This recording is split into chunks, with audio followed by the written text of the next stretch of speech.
Today we have Clare Gossage, COO and co-founder of The Pie. Thank you so much for joining us. Thank you for having me. The first thing I'd love for you to talk to us about is kind of some of your experiences and how you've built and scaled The Pie. Like, what's that been like? Is there any kind of key milestones or highlights that you've had?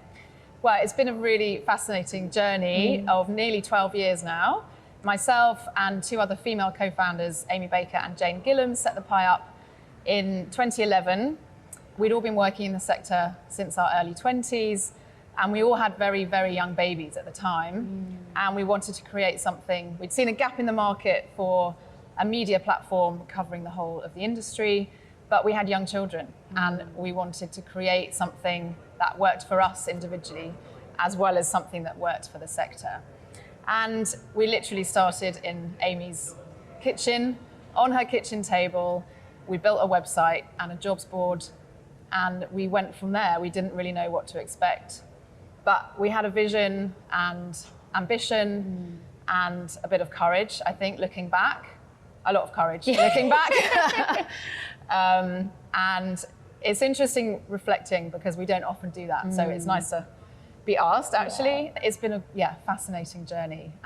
Lots of ups and downs, as you'd imagine. I think lots of big milestones. The first one was hiring our first employee and having enough money to be able to do that. Yeah. And then being responsible for paying someone's salary. And then from there, obviously, we've scaled not massively quickly. We haven't had any funding, so we've done it all off, our own backs. It's amazing. With our own money and our own team. Milestones would have been moving out of Amy's house when we moved into our office in Southeast London, and we're still there. And I think what's been really exciting is growing the team, which has been remote from the beginning, in fact. So from the beginning, we said to everyone who joined us that they could work remotely 2 days a week. And lots of people did that. Way before everyone else was doing it. So this was back in, we hired our first employee in 2012. So when COVID hit, it was fine for us because we were doing it already. And I think that's been one of our strengths, is this being a very flexible employer and appreciating that everyone has different challenges and different responsibilities and different needs. And we try as hard as possible to be mindful of those and to be as flexible as we can. Yeah, I mean, that would obviously attract really good talent. How have you, scaled your team and established high-performing, autonomous staff members? I met one of your journalists yesterday who was fantastic, but what's that been like for you? So I think hiring, like everyone will say this, but hiring the right people is very challenging, but so critical to, particularly when you're a small company. Every hire you make is really important. Yeah. We've been lucky that we've found really good, passionate people who've kind of bought into what we were trying to achieve as a company. Lots of people had been in the sector before or had an international experience, so knew the sector a little bit or a lot. And I think it's trusting. You've got to put trust in people. Yeah. And give them the autonomy to be creative and have their own ideas and bring those to the table. Yeah. And we say that all the time to our team. Like, we have ideas all the time about what we want to do and how we want to do things, but we also expect that of our team. We don't want people who are just going to sit there and follow. Yeah. We really encourage people to be innovative. And I think that's what's been part of our success, is we continue to innovate, but that is not just us as founders, that is the whole team. Yeah, I love that. Is there any specific soft skills? Like, when you think of like a couple of people that you've absolutely loved working with, like, what would you say they are? I think versatility is a massive one. Being able to turn your hand to lots of different things and not being afraid to try new things and taking up the challenge.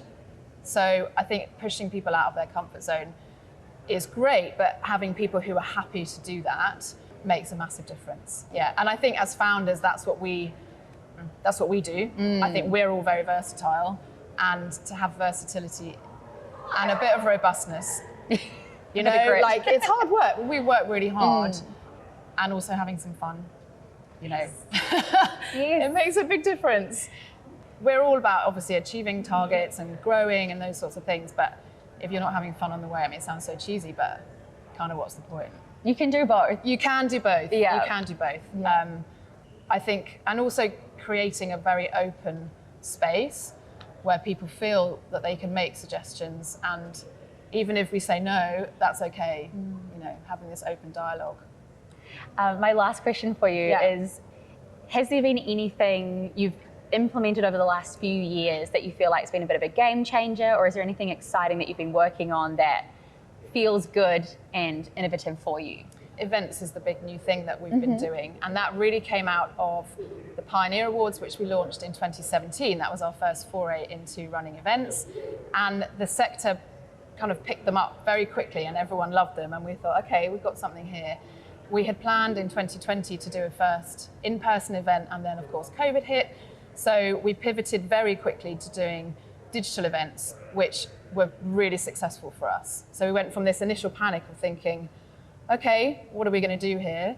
And then we started running webinars, and then we ran 3 virtual conferences during COVID, which were really successful and people loved. And then we've started doing physical events now. So we've run 2 in London.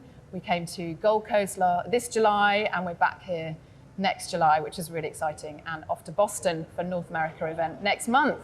So I think having this ability to create a physical realization of our editorial content has been very popular, and people seem very thirsty for our community to come together and share their experience, their expertise, ask really challenging questions.